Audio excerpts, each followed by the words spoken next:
Gracia, misericordia y paz de parte de Dios, nuestro Padre, y del Señor Jesús a ustedes siempre. Amén. Vamos a sentar, vamos a escuchar.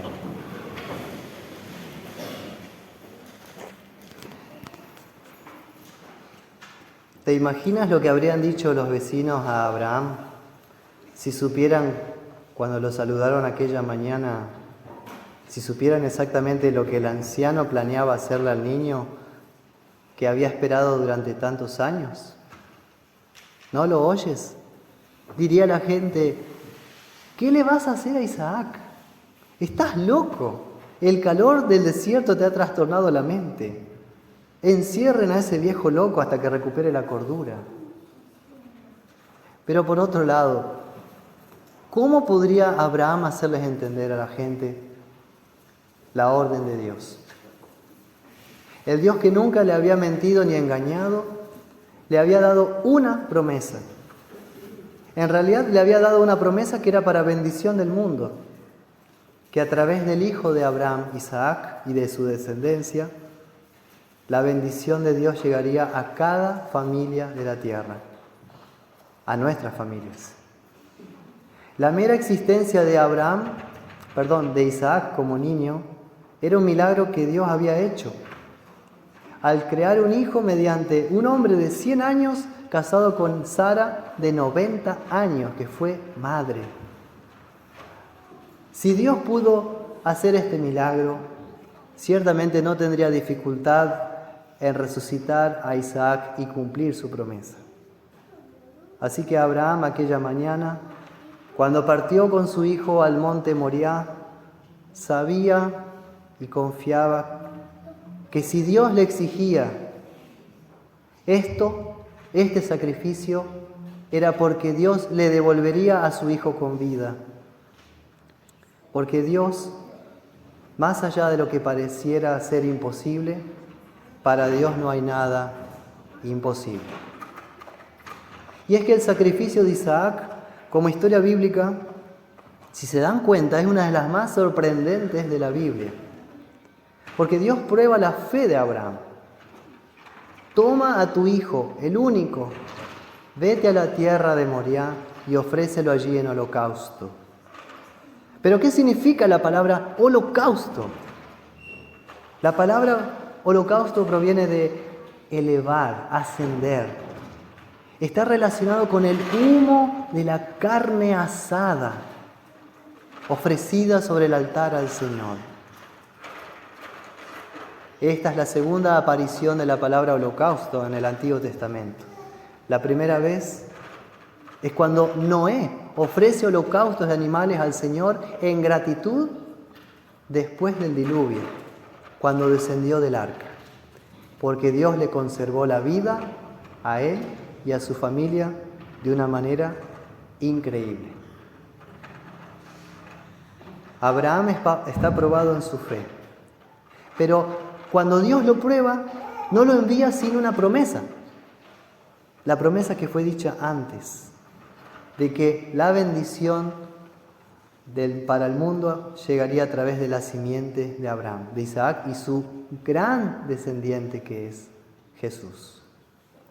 Así que a la luz del Nuevo Testamento, esto apuntaba, este sacrificio, al propio Hijo de Dios, que es sacrificado en lugar de nosotros, de Isaac y de la humanidad por nuestros pecados.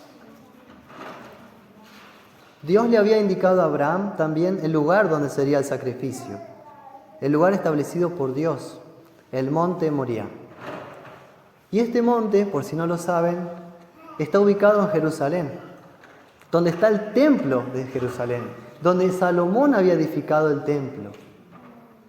En 2 Crónicas 3:1 dice: Salomón comenzó a edificar el templo del Señor en el monte Moriah, en Jerusalén. Esto muestra que Dios ya estaba determinado de que en ese lugar, en esa ciudad, en ese lugar geográfico, el Hijo de Dios, su Hijo, ofrecería su vida para rescatar al mundo. Al día siguiente de la indicación de Dios, bien temprano en la mañana, Abraham se levantó y fue al lugar que Dios le dijo. Primera enseñanza. La fe no espera. Tiene la indicación de Dios y la fe se levanta y obra, actúa. Abraham estaba a 80 kilómetros al sur del monte Moriah, en Beersheba. Toma sus cosas bien temprano de madrugada, a sus 2 siervos, al asno, a Isaac y a la leña para el sacrificio, al cuchillo y al fuego. Pero faltaba algo. ¿Qué es lo que faltaba, hermanos? ¿Qué falta? El cordero. Al tercer día de camino llegaron al lugar. A Abraham lo ve de lejos. Le dice a los 2 siervos que se queden ahí. Y a partir de ahí comienza el camino en solitario con su hijo. Y comienza este diálogo que habrá hecho trizas el corazón de Abraham.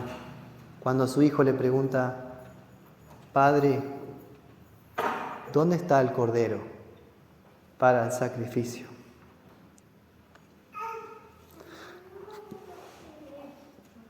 Y esta es la fe.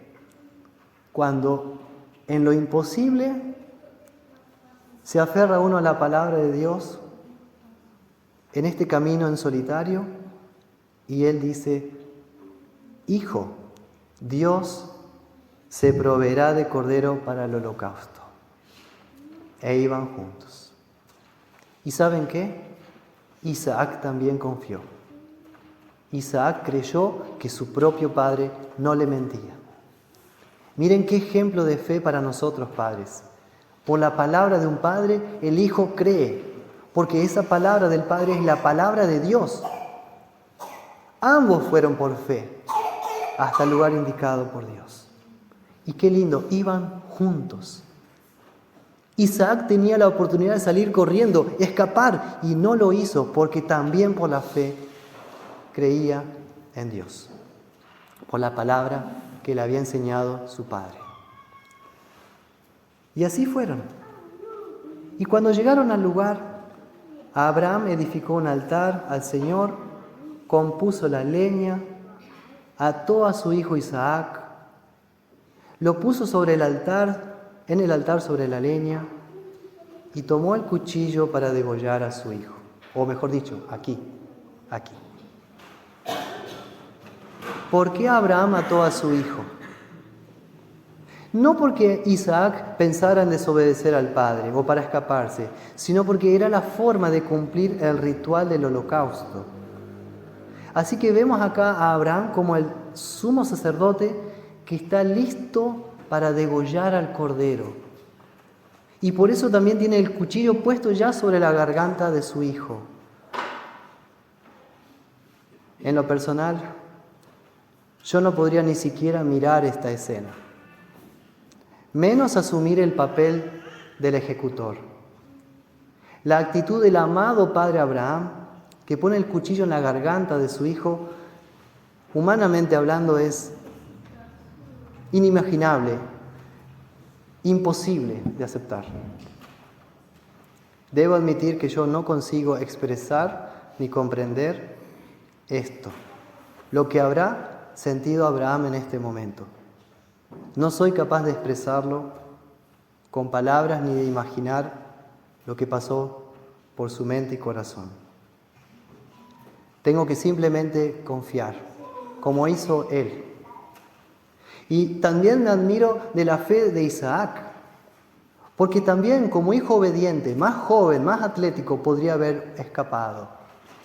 Y sin embargo, al igual que Jesús en el huerto de Getsemaní, aceptó la voluntad del Padre, la voluntad del Padre Celestial. Aceptó ser llevado como oveja al matadero. Ahora bien, aquí vemos varias similitudes entre Isaac y nuestro Señor Jesús. ¿Cuáles semejanzas? Los dos eran hijo único de un padre. Los dos fueron hijos prometidos que nacieron milagrosamente. Los dos fueron esperados por mucho tiempo. Los dos llevaban la promesa de bendición para todas las naciones del mundo. Los dos se sometieron a la voluntad del Padre. Los dos serían sacrificados en el monte Moriah, en Jerusalén. Pero ahí está la diferencia. Solo uno de ellos fue sacrificado, nuestro Señor Jesús. Y otra similitud, ambos, después de superada la prueba, regresaron al Padre y con el Padre a su lugar. ¿Por qué fue escrita esta historia? Para que los que creemos en Dios podamos afirmarnos en la promesa firme de Dios, fortalecernos en la fe en Dios, de que Dios siempre cumple lo que promete en Cristo Jesús. Esta historia en verdad tiene ley y evangelio. Ley para los que no creen, para los que se burlan del Señor. Ley para los que no creen en la gravedad del pecado, que el pecado nos lleva a la muerte. Ley para los que hablan mucho de la fe, pero venida la prueba, desisten, se echan atrás. Por esa razón llamamos a Abraham nuestro padre en la fe, Padre Abraham. Ley para aquellos que suponen que la fe es un producto de la imaginación del hombre, que yo decido creer. Esta fe fue verdadera porque se afirmó en la palabra de Dios y en el milagro que Dios podía hacer de resucitar de la muerte a Isaac. Dios prueba la fe de sus hijos. ¿Pero para qué? Para ejercitarlos en la fe, para purificarle la fe en la promesa divina y para hacerles también y confirmarles también de que ellos creen verdaderamente en lo que deben creer, para hacerlos firmes e inconmovibles y llenos de esperanza en Dios, el Dios que resucita a los muertos. Esto mismo hizo Dios con Abraham. Y cuando ya todo parecía perdido, cuando el cuchillo estaba a punto de entrar en el cuello de Isaac, dice el ángel de Jehová: Abraham, Abraham, no extiendas tu mano sobre el muchacho, no le hagas nada, porque ya conozco que temes a Dios, por cuanto no me rehusaste a tu hijo, tu único. Así termina la prueba. Dios prueba la fe de Abraham, en el primer mandamiento, de que debemos tener a Dios en primer lugar, porque realmente lo que hizo este padre fue poner a Dios en primer lugar antes que a su hijo. Y Abraham no negó lo que más quería, porque había algo mayor, que era lo que dice Jesús en Juan 8, que Abraham vio mi día y se gozó. Que Abraham tenía la mirada puesta en el Salvador, en Jesús, y por eso pudo soportar la prueba.